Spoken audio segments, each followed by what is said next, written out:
parang may shark. Hanapin ko yung shark. So, yun yung naka-focus ko. Hindi ko inisip na joke. Iniisip ko kasi, di ba may shark na yung pang-aquarium. Naisip ko na sinabi ni JC kanina na kapag nakita mo yung shark, hawakan mo. Sabi ko, yes. Kasi mas hindi ako takot dun sa shark. Mas takot ako nung umilalim.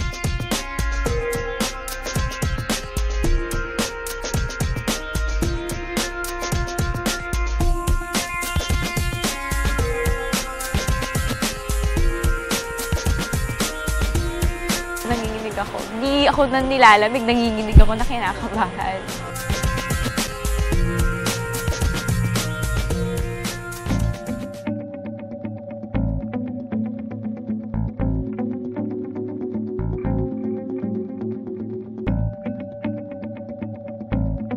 This is the first for me. I tried diving before, pero I never swam with sharks.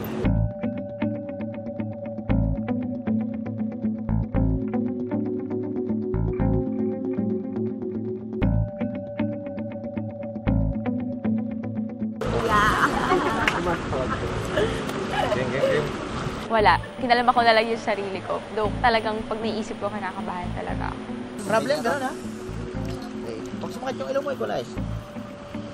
And then blow. Sa ilong din. Subukan mo. May mga instructions talaga sila na dapat susundin mo para lang talagang, para safe talaga.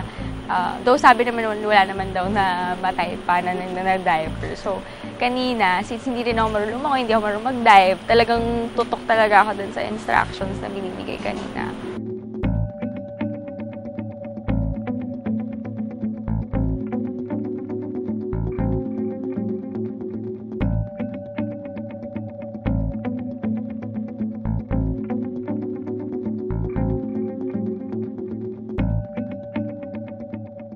Diba sharks, we know them as like this violent creatures, like you always see movies about sharks where they kill people, and ayun, it was scary at first, pero it was fun. It was definitely an experience to remember. Overcome ko yung fear of water. So, yun. Tapos ang ganda nung gala sa ilalim.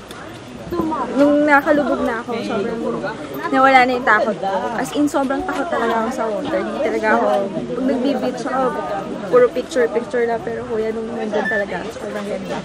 Try ko pa siya ulit.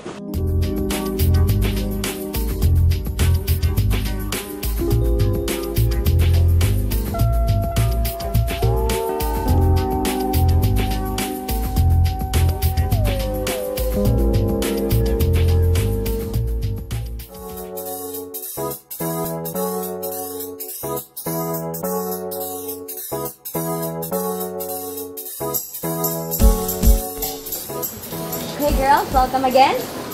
So, kamusta naman ang experience nyo with a pool of sharks? Yeah, super enjoy kahit medyo nakakatakot. Wait, takot ka? Siyempre. Sino sa inyo talaga yung natakot? How was the experience to be in the water with the sharks? It was very scary. Scary, pero nawala na naman yung tense once you're under. Mas mabilis siya. So, kamusta naman ang experience nyo with the sharks? It was a memorable experience kasi diba hindi naman lahat nakaka-experience sa mga swimming pool. Tama. Rudy, ikaw, kamusta yung experience mo? Sobrang ayaw siya. Pareho tayong dalawa. Okay. So, okay na ba kayo? Ready na kayo, girls? ready! Ready na kayo sa mga susunod na challenges? Yes! Nagsisimula pa lang tayo. The race is about to start again. So, punta na kayo dun kay Gwen. Alamin niyo na kung anong gagawin niyo susunod, girls. Go for it.